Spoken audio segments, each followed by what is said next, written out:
Mon mari, je l'ai rencontré à l'université et je n'avais que 19 ans et il était un peu plus âgé que moi. Donc, je l'ai présenté à mes parents. C'est même lui qui a pris ma virginité. Et il est venu avec l'intention de me marier. Il m'a même présenté pendant les 2 ans de relation son beau-père.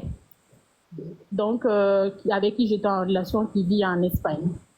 Donc, on a eu 2 ans de relation. Même moi, je l'ai pris ma maman. Donc, il vient chez moi. Ma maman le connaissait très bien. Mon papa est un peu sévère parce que je suis malienne.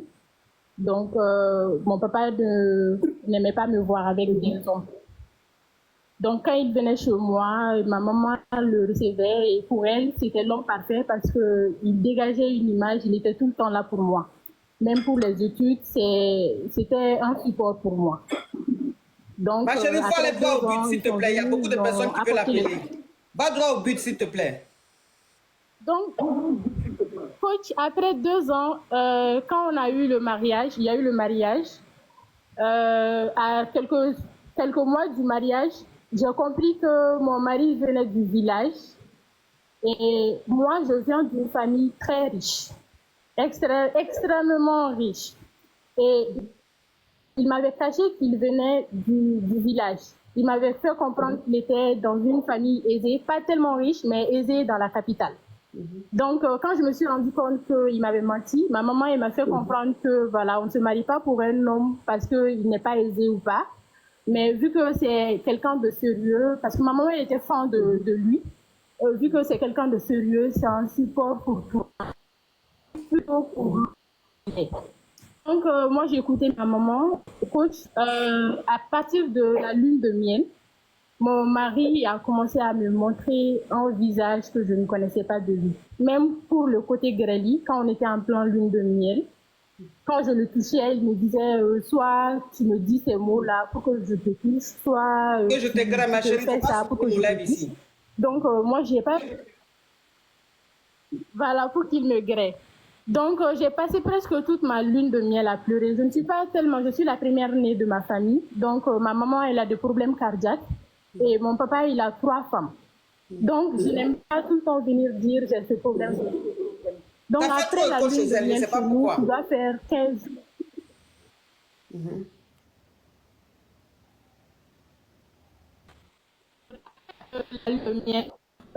Chez nous, on doit faire 15 jours avec le mari.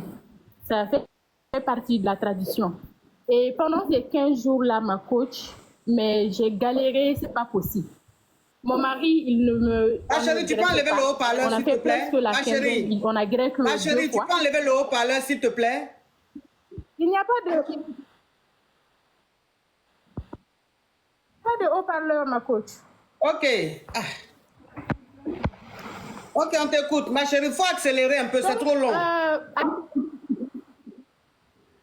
D'accord, donc après, là, on ne graissait pas. Même si on graissait, c'était à l'amour, à l'amour. Donc après, maintenant, je suis tombée directement enceinte.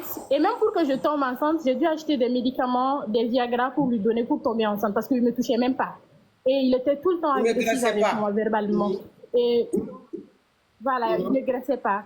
Et avec mon papa, j'ai souffert du fait que c'est quelqu'un qui parle très mal.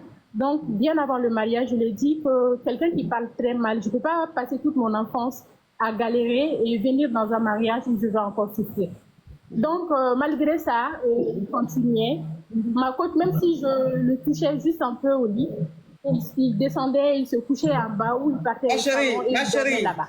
Ma chérie, si tu ne veux pas coder tes mots, je te descends. Depuis là, je te dis greli, tu es là, tu dis des mots crus. Il ne faut pas faire TikTok va signaler mon live. S'il te plaît. Si tu ne veux pas dire des mots, si tu ne veux pas coder, il faut descendre de mon live. Déjà, c'est trop long et puis tu dis seulement des mots crus. Il faut poser la question. C'est quoi la question? C'est trop long. La question, ma coach, c'est que j'ai un enfant avec lui, ma coach, un petit garçon. Il ne fait rien pour moi. Il n'achète rien. Tous mes besoins, c'est moi-même. Je travaille. Je gagne bien ma vie. Il gagne à peu près 2 millions par mois. Mais il ne fait aucune dépense pour moi, aucune dépense pour mon enfant. Sur le côté grêli, il n'y a pas de grêli. L'argent de compote, c'est moi qui donne l'argent de compote. Pendant 1 mois, je dépense. Il y a presque tout le village vient s'installer chez moi à ma côte. On vit dans 3 chambres salon. Tout le village peut venir s'installer chez moi à ma côte. C'est moi qui donne l'argent de compote. Je m'entretiens, j'entretiens mon fils. Quand ma voiture tombe en panne, c'est moi-même. Tous mes besoins. Donc, c'est quoi la question, ma chérie? C'est quoi la question? Ma coach, moi, je suis psychologiquement, ça ne va pas du tout. Ça ne va pas. Je suis à un point où, même quand je m'assois 5 minutes, je n'arrive même pas. Je me dis, est-ce que ma vie a un sens? Donc, je ne sais pas si ça vaut le coup de me battre pour ce mariage parce qu'avec mon mari, ça ne va pas. J'ai tout fait. Je le fais en soir, je lui demande qu'est-ce que je lui ai fait qui ne va pas. Ça fait plus de 4 ans. Il me dit qu'il n'a rien fait. Et dans mon dos, il dit aux gens, ah, elle est comme ci, elle est comme ça. Et quand je lui dis, pourquoi tu ne me dis pas ce que je te fais directement, il me dit, non, non, tu n'as rien fait, tu n'as rien fait ci. Et quand il ne donne pas d'argent de compote et que je ne cuisine pas, il part appeler mes parents et il dit à mes parents que lui, il me donne l'argent, mais moi, je refuse de cuisiner. Ma chérie, il faut divorcer.